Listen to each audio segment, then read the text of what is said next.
Welcome back to Ready, Set, College, your 30-minute destination for college knowledge. We are here today talking about Rutgers University with Emily Stevenson. Emily, thanks so much again for joining us. Of course, happy to be here.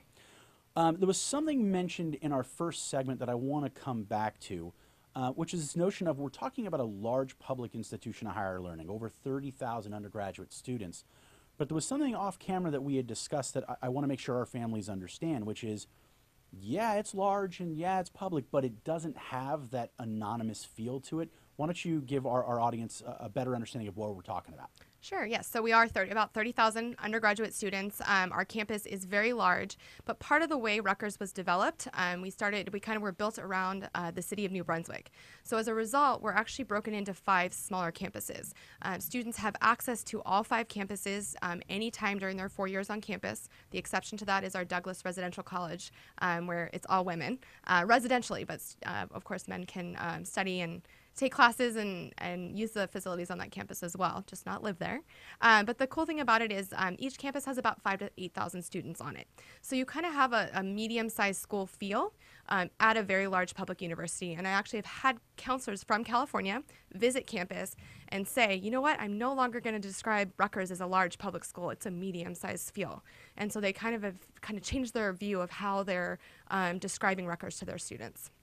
And as a counselor here in Southern California, we really don't have anything quite like this. The closest thing I can estimate is the consortium of colleges out in Claremont. Mm-hmm. So we've got a 5-campus system, but each one of those schools is very, very, very tiny.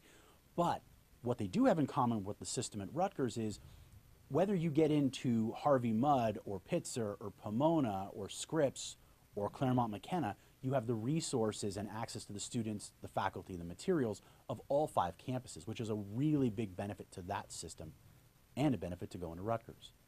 I'm going to put a slide up on the screen. It's going to give you some more information, some general information about why you should be considering Rutgers. It's a dynamite school.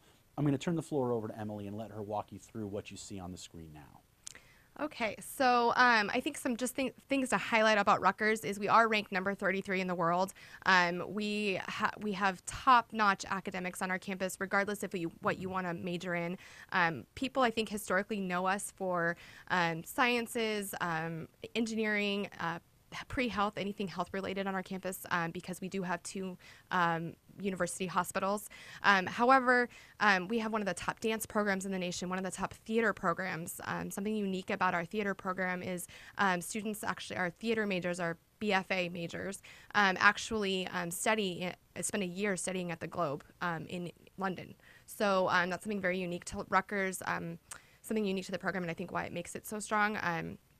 Our engineering programs are ranked typically in the top 14 in the country. So definitely ways to get involved on campus, as well as the research. We are a member of the American Association of American Universities, and we're invited into that. So we're among 62 universities in the country that are invited to be in the AAU, and not just because of the amount of research we're doing, but because of how we're contributing to society and the changes we're able to make in society because of that research. We have a 92% freshman retention rate. I think that's incredible, especially given the fact that we're a 30,000 undergraduate population. Rutgers really does a lot to make to make our student body feel like there's more personal attention. We have residence halls where students can live depending on their major or their interests. One of the things that's been really successful is our engineering halls. We have the Burn Seminar Program, which is for first-year students. They're seminars taught by our faculty. They have about 15 to 20 students in those classes, and they're typically on something the professor has a passion about. Maybe they're doing research in that area. Maybe they just are interested in it. And students can take those, and it's a non-academic course, but students can really meet other students with similar interests. Again, making it have a smaller feel to the campus. We also have first-year interest groups that students can get involved in. For our out-of-state students, we have USA, which is our out-of-state student organization on campus. So I think every Saturday night they all get together for dinner. Of course, not all out-of-state students can make it every Saturday, but it's nice just to know you're going to be meeting with other students who are far away from home to kind of talk about what you miss about home, maybe what's challenging about Rutgers, maybe things that you've found out and you've learned and you love about Rutgers. So just that kind of connection there on campus.